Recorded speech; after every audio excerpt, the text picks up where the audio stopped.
passe la parole au professeur Jean-Luc Planche.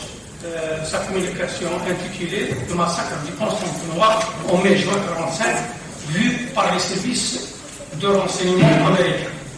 Alors, bonjour. Les services de renseignement américains, en fait, ce n'est pas tous les services de renseignement américains, parce qu'ils sont très nombreux, trop nombreux, pour les Américains même. C'est le plus important d'entre eux qui a été créé justement pour essayer de faire face à cette dissémination des services de renseignement américains. Il y en a trop. Le département d'État a son service de renseignement, l'armée a son service de renseignement, la marine a son service de renseignement, etc., etc. Bon. Et donc, c'est l'OSS, Office of Strategic Service.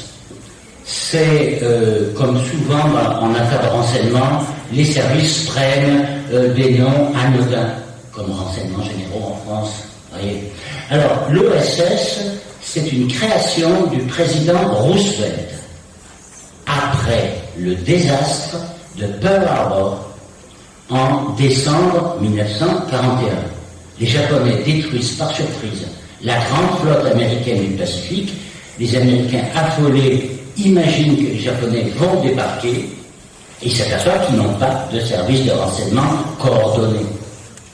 Rien ne les a prévenus. Et en catastrophe, Roosevelt se tourne vers un camarade d'université, le colonel Donovan, qui est un très grand avocat d'affaires à New York. Il le fait venir, il lui rend son grade de colonel, il le prie d'endosser un habit. Donovan sera nommé général et Donovan recrute. Il recrute qui?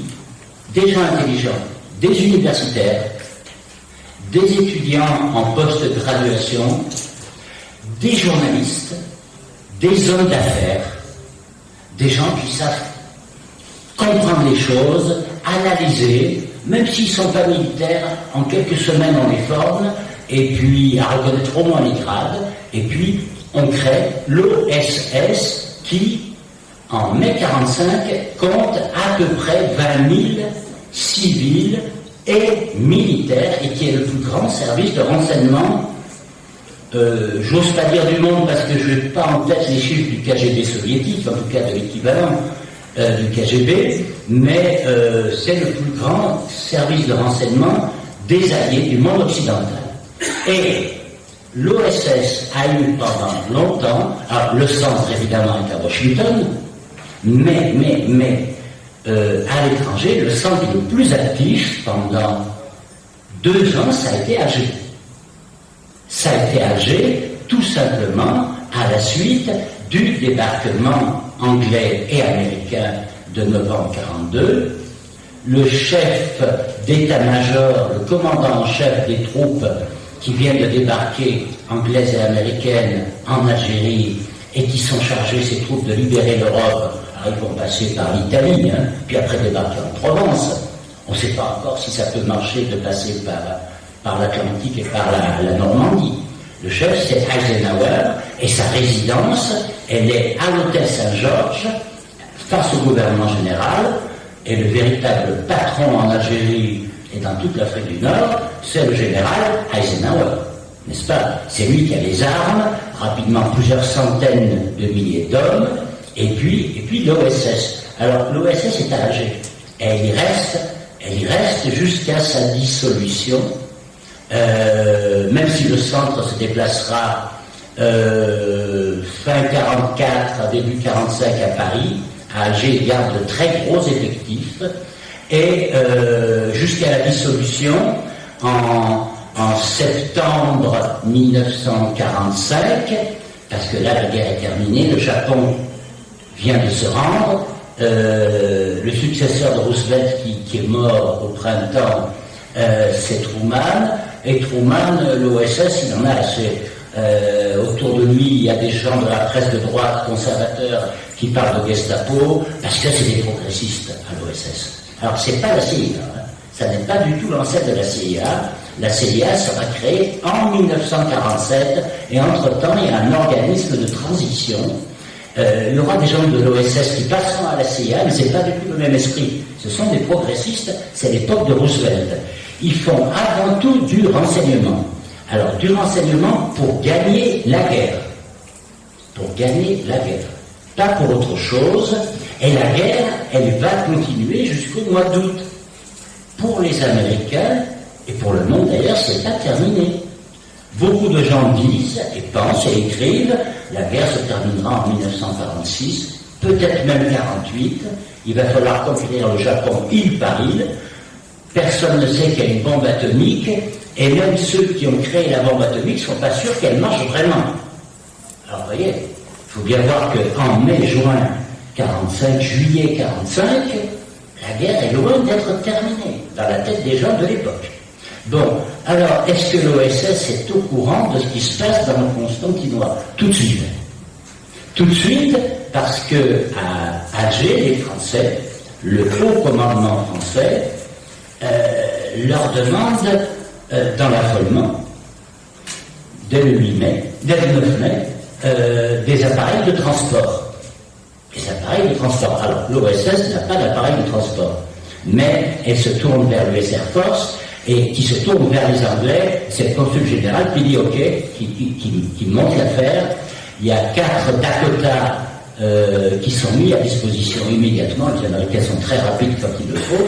C'est un major, le Major Rice, représentant personnel du général Marshall, qui est le chef d'état-major général des armées américaines, qui dit OK, et on donne des avions aux Français, puisque les Français sont face à une insurrection arabe, à une révolte arabe, et nous, on a des bases en Algérie. Ils ont une grosse base en Algérie, c'est Dar el-Beida, Warren Boumdienne. C'est américain, ça le restera jusqu'au printemps 46.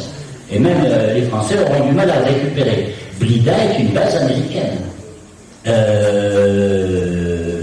Arzew aussi. Et donc, Arelisa, c'est américain ou anglais. Bon, bref. OK. Et des appareils permettent à une compagnie de la Légion étrangère d'être transportée depuis Sidi Belabès jusqu'à l'aéroport de Sétif par pont aérien très vite, très vite, dans la panique. Parce que le point de vue des Américains, je répète, l'Algérie c'est un point essentiel. Tout simplement parce que la guerre contre le Japon, elle se fait pour les Américains à l'aide des Chinois. Et les Chinois ont besoin d'armes, les Chinois nationalistes, du général Chiang Kai-shek.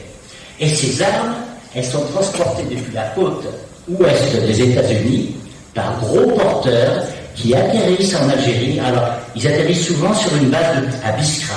Puis là, ils redécollent jusque dans le golfe Persique, puis à nouveau en Birmanie, puis à nouveau. C'est fantastique. C'est un pont aérien gigantesque et le centre OSS d'Alger surveille ce pont aérien. Et donc, s'il y a une révolte, si les bases américaines sont en sécurité, l'armée américaine en insécurité, l'armée américaine interviendra. Donc, ils s'informent. Ils s'informent. Sur le coup, ils donnent des avions, 4, OK. Les Français n'ont pas d'appareil. Il n'y a plus d'armée de l'air française en 1945. Il y a des appareils prêtés par les Américains ou récupérés sur les Allemands, des Junkers, mais sans pièces détachées. Enfin, c'est une catastrophe. La France est en miettes. Et donc, c'est une des raisons pour lesquelles, en France, dans les ouvrages français, on ne vous parlera jamais de ce dont je vous parle, par orgueil national. Bon, l'OSS n'en parle pratiquement pas, alors que c'est elle qui ravitaille la résistance française en armes, en agents, en munitions, en postes de radio. Bon. Et puis, en même temps, les gens de l'OSS s'informent. Et ils s'informent comment? Eh bien, ils s'informent en faisant parler les généraux français et les officiers supérieurs français. Comment les font-ils parler? Ben, d'abord parce qu'ils sont très proches. Depuis 1942, les Français sont par nécessité dépendants des Américains. Ils sont dépendants des Américains pour le ravitaillement. Alger, en mai 1945, consomme du blé américain, du lait en poudre américain, du fromage américain, les vêtements arrivent des États-Unis. Moi, j'ai les listings des bateaux, c'est impressionnant. Les chaussures viennent des États-Unis ou d'Angleterre. Les médicaments viennent des États-Unis, et il y a un médicament fabuleux. Tous les Français qui ont besoin de ce médicament craquent quand le bébé va mourir, ou la femme va mourir, ou la mère va mourir. On donnerait des fortunes pour avoir le seul antibiotique qui existe, c'est la pénicilline. Et la pénicilline, elle est fabriquée par 3 laboratoires américains, dont Pfizer. Vous voyez, c'est une exclusivité de l'armée américaine. Donc, les agents de l'OSS, ils ont des moyens de persuader, et ils ont beaucoup d'amis parmi la hiérarchie, comme ils disent, militaire française. Et très vite, dès le 17 mai, je regarde mes notes pour la précision, dès le 17 mai, le major qui commande le poste OSS et qui a le contact direct avec le chef d'état-major général des armées américaines, général Marshall, écrit un rapport où il dit, il a rencontré les officiers généraux français, il a discuté avec eux, il a aussi des rapports d'autres membres de l'OSS. Ça n'est pas une révolte, ce n'est pas une émeute arabe périodique. Alors, l'expression est intéressante. C'est-à-dire que émeute arabe, révolte arabe, c'est un terme de l'armée d'Afrique. Donc, à mon avis, mais il ne donne pas de détails. Il ne donne pas de détails de major, il ne donne pas les noms des généraux qui lui ont parlé, qui lui ont expliqué. À mon avis, c'est des généraux du cadre métropolitain de l'armée d'Afrique. Ils échappent à la psychose des Arabes sans cesse en train de se révolter, de se soulever. Donc, l'important, c'est ce n'est pas une émeute. Donc, si ce n'est pas une émeute, c'est encore moins une insurrection. Donc, si ce n'est pas une insurrection, qu'est-ce que c'est? C'est une pure et simple répression. C'est-à-dire que le haut commandement américain est prévenu, c'est un massacre des Arabes, comme on dit à l'époque, mais ça n'est pas une insurrection, donc la sécurité des bases américaines n'est pas en jeu, et du point de vue de la conduite de la guerre des Américains, quelle que soit leur opinion sur ces massacres,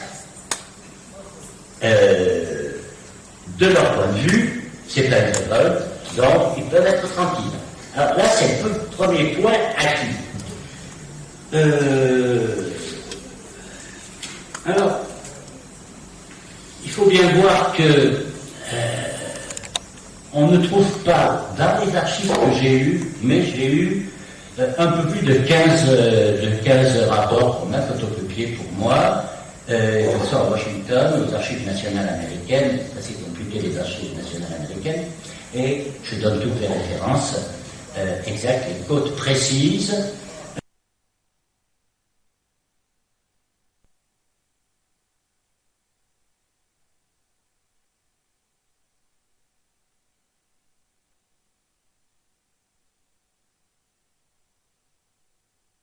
Dans ces rapports au Forêt du Fils, que j'ai étudié par ailleurs, 2 jeunes Arabes d'une pionnière européenne, 2 jeunes Arabes très bien. Il va être en contact d'ailleurs au consul britannique à partir du 15-20 mai. Il ne verra plus les envoyés du PPA. Quant aux Américains, les contacts, c'était les consuls britanniques, les consuls américains à Alger. Vous savez peut-être, sans doute, que Ferhat Abbas s'est vanté d'être en rapport avec le consul général, Murphy. C'est possible, Murphy n'en dit rien dans ses mémoires, ni le rapport de l'OSS.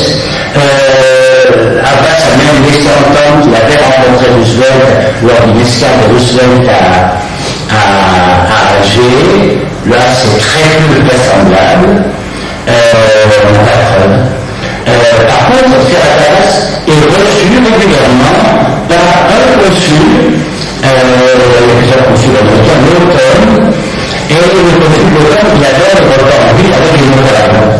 Et Abbas est quelqu'un de très sympathique, il parle bien, et ce consul parle très bien français, jusqu'au moment où le cabinet du gouverneur va faire savoir au consul qu'il aimerait bien qu'il cesse de fréquenter Ferhat Abbas. Ça, c'est avant le lui-même, puisque le lui-même dans l'après-midi, Ferhat Abbas était un prisonnier.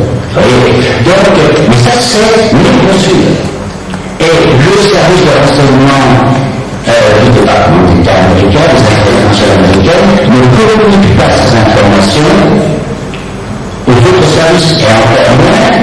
l'URSS.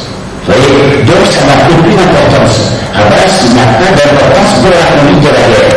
Bien. Alors,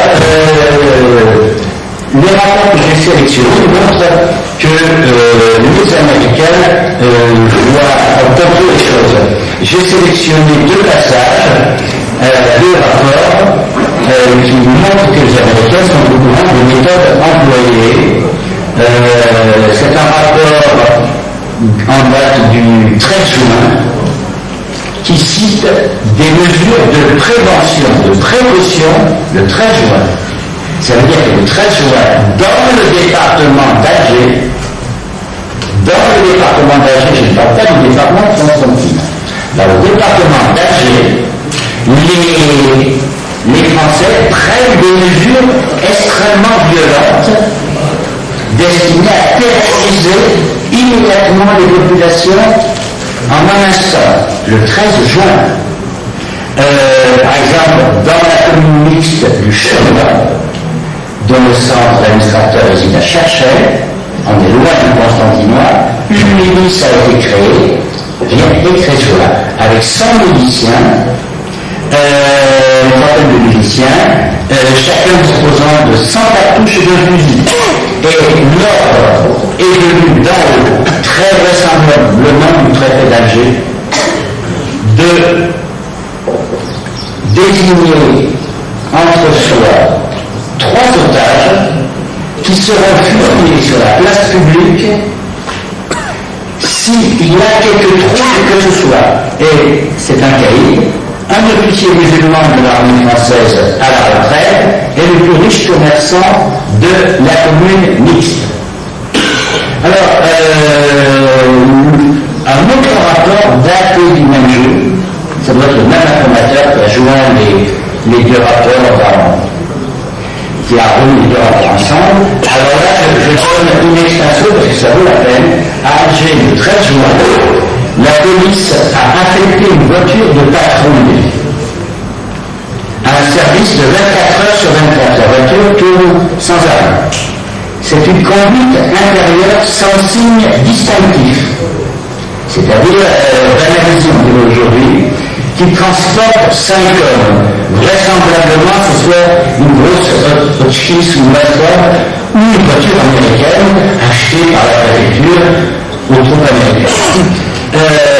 5 hommes à bord, chacun armé, à l'époque on disait des mitrailleurs, aujourd'hui on dit d'un pistolet mitrailleur. Cette voiture banalisée a pour ordre d'observer tout trouble éventuel créé par des indigènes, c'est l'expression, et de tuer ceux-ci sans descendre de voiture. C'est-à-dire ils ouvrent le feu, c'est des ordres, et la voiture continue son chemin. La voiture n'a reçu ni poste de radio, ni itinéraire précis à suivre, pas de point de contact, ni d'heure de rendez-vous, sauf au commissariat central toutes les 8 heures, quand l'équipe rentre pour la relève. C'est-à-dire qu'elle est totalement libre, elle ne peut pas être arrêtée parce qu'on ne sait pas où elle est, un autre service ne peut pas l'intercepter, ce sont des tueurs en liberté. Libre aussi, ça c'est mon commentaire, de tuer pour leur compte personnel. Et là, on est dans le terrorisme d'État le plus complet. On a vu, je crois, dans l'Ouest, des phénomènes à peu près semblables. Vous voyez, c'est vraiment un type de comportement. Là, on peut parler de terrorisme d'État. Sur le plan des milices aussi, et des otages, comme dans les territoires occupés aujourd'hui, Israël a des preuves. Et alors, une remarque. L'OSS est très sensible à ces mesures parce que à ce moment-là, en juin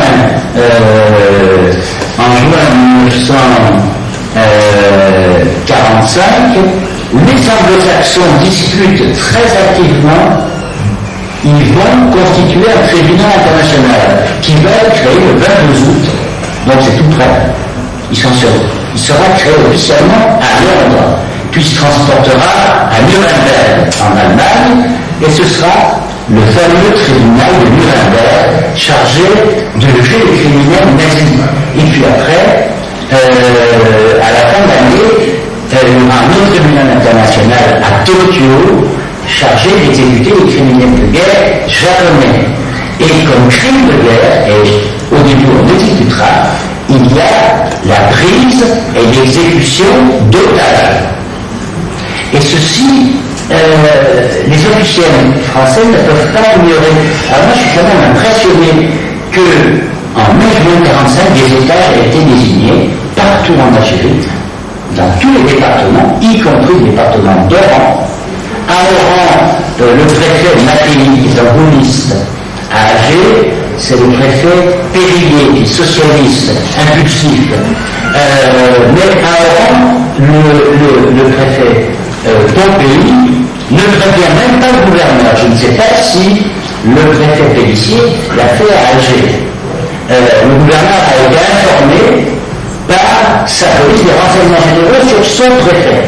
C'est-à-dire que quand le préfet se met à prendre des décisions qui regardent le gouvernement sans prévenir le gouverneur qui est supérieur hiérarchique, ça veut dire que l'État commence à vaciller et à s'effondrer. Vous voyez, peut-être pas à s'effondrer, mais à s'affaiblir considérablement. De même que mettre en service ces voitures banalisées, ce sont deux signes d'affaiblissement de l'État qui sont des signes forts. Voilà. Alors, j'ai utilisé aussi un dernier rapport. Alors, attendez, avant de terminer avec les otages, dernier détail, en mai 45, mai-juin 45, les otages ne sont pas prévenus, sauf exception. En Moranie, certains otages sont prévenus chez eux, la police vient les chercher, ils sont amenés devant le sous-préfet ou le préfet qui leur dit, voilà, vous serez fusillés s'il y a des troubles. Bon. C'est un minimum et ça permet de tempérer la population. Les Allemands, eux, prévenaient par voie d'affiche. Par voie d'affiche, ils donnaient le nom, ils affichaient, ils étaient légalistes, si on peut dire, parce que la législation sur les otages, avant le tribunal de Nuremberg, n'est pas encore précisée. Enfin, on se rapproche de la fin de la guerre, là, les idées sont de plus en plus claires. Par contre, dans le département d'Alger, Périllier n'a pas prévenu. C'est-à-dire que le but, c'est on prend les otages chez eux, on les amène sur la place publique, on les fusille de façon à terroriser. On est dans la définition du terrorisme d'État. Un dernier rapport daté du 25 juillet qui peut être considéré comme une synthèse. Ce rapport, je n'ai pas d'indication précise sur la manière dont il a été confectionné. Sinon, il a été confectionné à partir du rapport d'un observateur, d'un agent de l'SS très bien placé auprès des généraux français. Mais, par définition, on ne trouve pas le nom.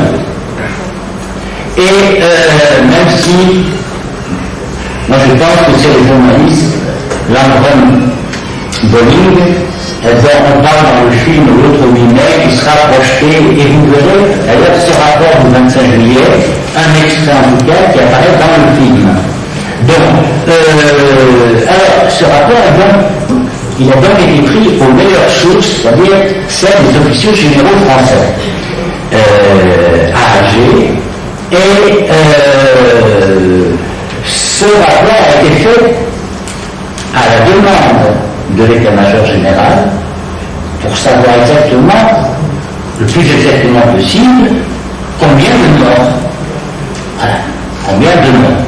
Parce que l'armée a négocié avec le préfet d'Alger et le gouverneur 1100 morts, ok, 1100 morts civils et militaires, faits par les civils et par les militaires à la fois, 700 pour l'armée ou 600 pour l'armée, le reste pour les militaires. Bon, ils ont fait compte d'épiciers, 1100. Mais, ça c'est pour l'opinion publique. Hein. Mais les généraux, ils veulent savoir. Pour savoir combien il y a eu vraiment de morts, le major général veut savoir. Alors, une enquête est faite, et l'observateur de l'OSS a mémorisé cette enquête, et il est jugé extrêmement fiable. Bon.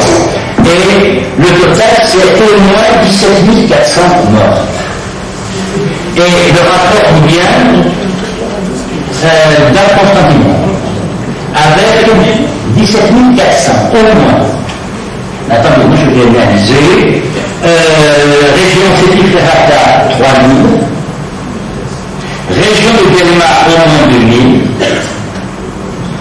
Région de Bougie, au moins 800. Région de Taher, Chevreuil, au moins 8000. Région de Lozénati, Régnier-sous-Caras, au moins 600. Rapidement, région de la Chire. Et la Chire, c'est sur la voie ferrée, 20 km, 30 km avant Borges, quand on vient d'Alger, et sur la route aussi, il va être un immense aujourd'hui de chemin de Rochette. Bon, à l'époque, c'est un petit village, 3000 morts, et la raison est annoncée, là, entre parenthèses, attaque d'un train de ravitaillement. Or, j'ai travaillé sur les archives de la commune mixte des Liban, celle qui dépend de Borges. Et j'ai rien de semblable. Alors, au contraire, à Borges, il y a à l'époque un administrateur qui tient tête à l'armée, aux gendarmes, se fait tirer dessus par la gendarmerie et par l'armée, leur tient tête. Les gendarmes sont des voyous, pour pas dire des gangsters. Ils volent des bijoux, ils les vendent au marché de Sétif, ça fait un scandale, vous voyez, tout pour plaire. Et donc, je me dis que ce rapport a peut-être été laissé en archive pour détourner l'attention. Parce que je n'ai jamais entendu parler d'un massacre atteignant le chiffre de 3000 morts. Des pillages de train, j'en ai trouvé. Un pillage d'un grand mot. C'est dans la région de Soukaras, dans les côtes, c'est une situation de famine, et le ravitaillement américain arrive par les ports, par Annaba, parce qu'il va par Béjaïa. Et il y a des trains qui montent très lourdement chargés, tirés par des automoteurs diesel, ils montent très lentement, et dans certaines pentes, ils montent au pas. Alors, il y a des jeunes la nuit, des jeunes, et les polices sont sur des plateformes. Il y a des jeunes qui bondissent sur la plateforme, et puis ils jettent quelques caisses sur le bas-côté. Voilà, c'est tout. C'est des pillages très limités, ils vont très vite, parce qu'il y a quelques soldats qui bondissent sur les plateformes, mais qui peuvent tirer. Et dans ce cas-là, qui tirent sans sommation. Donc ils risquent leur peau. On ne pille pas le train, on n'est pas là par l'ouest, dans une histoire d'indiens.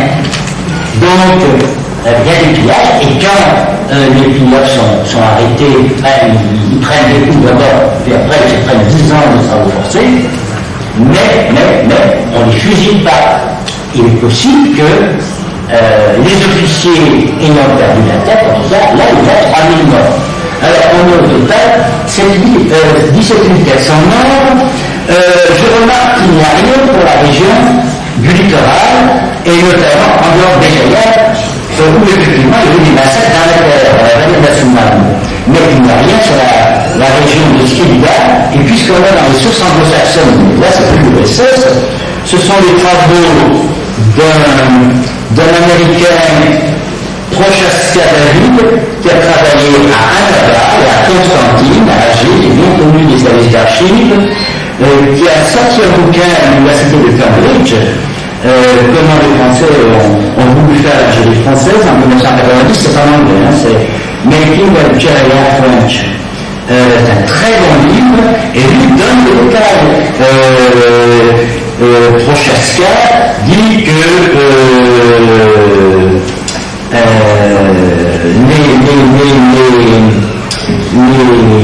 la région donne, mais il donne mes livres ont sauté à l'impression. Comment s'appelle l'endroit où est la Syrie? C'est la région de la Tchad, de Mandeville, l'ex-Mandeville, où là il y a eu des atrocités.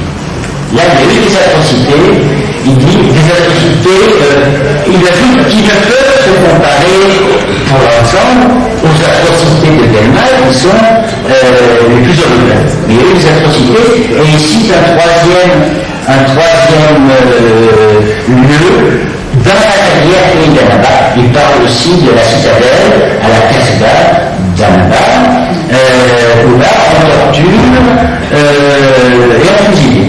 Vous voyez, dans le rapport, rien à ce sujet. Alors c'est un minimum. Pour la première fois, on a des chiffres qui, indirectement, émanent de l'autorité française par le biais de l'OSS. Il y a sans doute beaucoup d'autres choses, mais la personne qui m'a trouvé ces documents ne travaillait pas sur l'Algérie et ni sur 1945, et donc sur les années postérieures et pas sur l'Algérie. Donc il y a certainement beaucoup d'autres choses à l'OSS, mais il y a des choses importantes. Alors il faut bien préciser, les Américains étaient au courant.